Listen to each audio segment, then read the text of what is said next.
Hi friends, இன்றைக்கி பன்னீர் butter masala பண்ணுறது பார்க்கலாம். ஸோ வெல்கம் டு நன்ஃபா விலாக்ஸ். நம்ம சேனலை ஃபஸ்ட் டைம் பார்க்குறவங்க சப்ஸ்கிரைப் பண்ணிக்கோங்க. ஸோ இதுக்கு தேவையான இன்க்ரீடியண்ட் எல்லாத்தையுமே நான் இங்கே காட்டியிருக்கேன். அதுக்கு 200 கிராம் பன்னீர் எடுத்திருக்கேன். அதுக்கப்புறம் சின்ன வெங்காயம், இதுக்கு கொஞ்சம் நிறையாவே வேணும். ஸோ அதனால் சின்ன வெங்காயம் எடுத்திருக்கேன். 2 தக்காளி நல்லா பழுத்தது. இதுக்கு தேவையான உப்பு, மஞ்சள், அதுக்கப்புறம் ஒரு கைப்பிடி அளவு பச்சை பட்டாணி. இந்த கிரேவிக்கு ரொம்ப டேஸ்ட்டாக இருக்கக்கூடியது இந்த வெந்தயக்கீரை தாங்க. இது நம்ம கஸ்தூரி மேத்தி தான் போடுவோம். ஆனால் எனக்கு ஃப்ரெஷ்ஷாகவே வெந்தயக்கீரை கிடைச்சது. இது இன்னும் ரொம்ப வாசமாக இருக்கும். ஸோ அதனால் நான் ஃப்ரெஷ்ஷாக இருக்கிற வெந்தயக்கீரையை நான் எடுத்துக்கிட்டேன். 2 பச்சை மிளகா, ஒரு கேப்சிகம், கொடமிளகா, இந்த 3 தாங்க இதுக்கு ஸ்பைஸே. 2 ஏலக்காய், 2 கிராம்பு, ஒரு பட்டை. அப்புறம் இந்த பன்னீர் பட்டர் மசாலாவுக்கு திக்னஸ்க்காக நான் முந்திரி எடுத்துக்கிட்டேன். பட்டர் மசாலான்னு சொல்லிட்டு பட்டர் இல்லைன்னா எப்படி, ஸோ கொஞ்சம் பட்டர் எடுத்துக்கிட்டேன். அதுக்கப்புறம் ஃப்ரெஷ் க்ரீம். ஸோ இது எப்படி செய்யலான்னு பார்க்கலாம். ஸோ கடாயில் நான் 1 ஸ்பூன் பட்டர் எடுத்திருக்கேன். இது நல்லா கொஞ்சம் நமக்கு மெல்ட் ஆகி வரட்டும். மெல்ட் ஆனதுக்கப்புறம் நம்ம வச்சுருக்கிற ஸ்பைஸ் ஐட்டம் போட்டுக்கலாம். ஒரு பட்டை, 2 ஏலக்காய், அப்புறம் 2 கிராம்பு. இதோடு சேர்த்து நாம் வச்சுருக்கிற 2 பச்சை மிளகாவை கீராமையே போட்டுக்கலாம். இது நல்லா வதங்கி வரட்டும். இது வதங்கினதுக்கப்புறம் முழுசாக நம்ம உரித்து வச்சுருக்கிற சின்ன வெங்காயம் எடுத்துக்கலாம். இது ஈஸியாக வதங்கி வர்றதுக்கு உப்பு, அப்புறம் மஞ்சள், இதை 2த்தையும் அதோட ஒன்றா போட்டு வதக்கிக்கலாம். இது நல்லா வதங்கி வரட்டும்.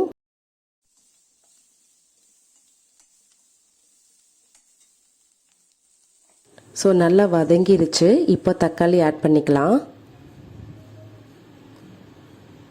தக்காளி நல்லா வதங்கினதுக்கு அப்புறமா நாம் இந்த கிரேவிக்கு இன்னும் திக்னஸ் கொடுக்கக்கூடிய அந்த முந்திரியையும் நம்ம இதோட சேர்த்து ஆட் பண்ணிக்கலாம்.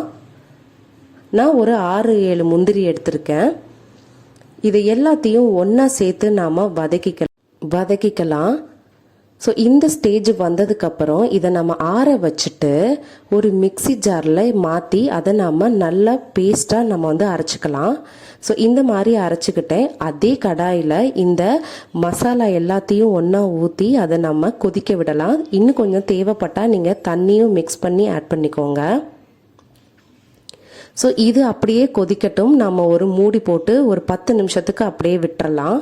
ஸோ சைடில் இன்னொரு பேனில் நான் இன்னொரு ஸ்பூன் பட்டர் எடுத்திருக்கேன். இந்த கிரேவிக்கு மொத்தமாகவே நான் 2 ஸ்பூன் பட்டர் மட்டும்தான் நான் யூஸ் பண்ணியிருக்கேன். இது மெல்ட் ஆனதுக்கப்புறம் நாம் நறுக்கி வச்சிருக்கிற ஃப்ரெஷ்ஷான வெந்தய கீரையை இதில் நம்ம ஆட் பண்ணிக்க போகிறோம். இது நல்லா வதக்கிக்கணும். சரியாக வதக்கலைன்னா கொஞ்சம் பச்சை டேஸ்ட் நமக்கு வந்துடும். ஸோ நல்லா வதக்கிக்கோங்க. இது இப்படி வதங்கி வந்ததுக்கு அப்புறமா நாம் ஒரு கைப்பிடி அளவு பட்டாணி எடுத்து வச்சுருக்கோம் இல்லையா, அதை இதோட சேர்த்து ஆட் பண்ணிக்கோங்க. இது 2மே நல்லா வதங்கினதுக்கு அப்புறமா நாம் கேப்சிகம், கொடமிளகாய் இருக்கு இல்லையா, அதை நம்ம எடுத்துக்கலாம். இது ஆப்ஷனல் தான்.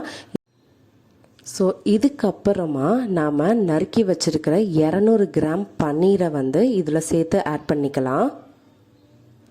ஸோ ஆட் பண்ணதுக்கப்புறம் எல்லாத்தையும் ஒன்றா சேர்த்து கொஞ்சம் நம்ம வதக்கிக்கிறோம். இது ஒரு 5 to 7 மினிட்ஸ் நல்லா வதக்கிக்கோங்க. ஸோ இந்த ஸ்டேஜ் நல்லா எல்லாம் ஒன்றா வதங்கி வந்ததுக்கப்புறம் கடாயில் கொதிச்சிட்ருக்கிற மசாலாவோட இந்த வதக்கின எல்லாத்தையும் ஆட் பண்ணிடலாம். ஸோ இது நல்லா கொதிச்சிட்ருக்கு. இதில் நம்ம வதக்கின பன்னீர், பட்டாணி, அப்புறம் வெந்தயக்கீரை, இது எல்லாத்தையும் ஒன்றா போட்டு இதில் கலந்து விட்டுக்கோங்க. ஸோ இது எல்லாம் சேர்ந்து இப்போ ஒரு 5 மினிட்ஸ் இல்லைன்னா 7 மினிட்ஸ் வரைக்கும் நல்லா கொதிக்கட்டும். ஸோ பாருங்கள் எவ்வளோ கலர்ஃபுல்லாக இருக்குது அப்படின்னு. ஸோ இது இப்போ ஒரு 5 to 7 மினிட்ஸ் நம்ம கொதிக்க விடலாம். நல்லா கொதித்து வந்ததுக்கப்புறம் ஃபைனலாக இப்போ நாம் ஃப்ரெஷ் க்ரீமை ஆட் பண்ண போகிறோம்.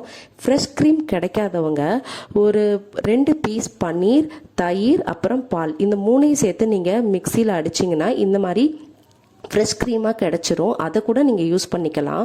ஸோ யூஸ் பண்ணதுக்கப்புறமா பார்த்தீங்கன்னா எவ்வளோ சூப்பராக நல்ல க்ரீமியான ஒரு பன்னீர் பட்டர் மசாலா ரெடி ஆயிடுச்சு.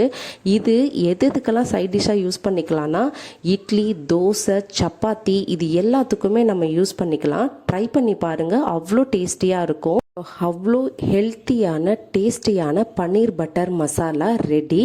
ஸோ நான் இன்னைக்கு சப்பாத்திக்கு இதை சைட் டிஷ்ஷாக யூஸ் பண்ணியிருக்கேன். அவ்வளோ அல்டிமேட்டாக இருந்தது. ட்ரை பண்ணி பார்த்துட்டு எனக்கு கமெண்ட்ஸில் சொல்லுங்கள். நம்ம சேனலை பார்க்குறவங்க சப்ஸ்கிரைப் பண்ணிக்கோங்க. இதை அப்படியே பிடிச்சிருந்ததுன்னா லைக் பண்ணிக்கோங்க. பெல் பட்டனையும் கிளிக் பண்ணிக்கோங்க. பாய்.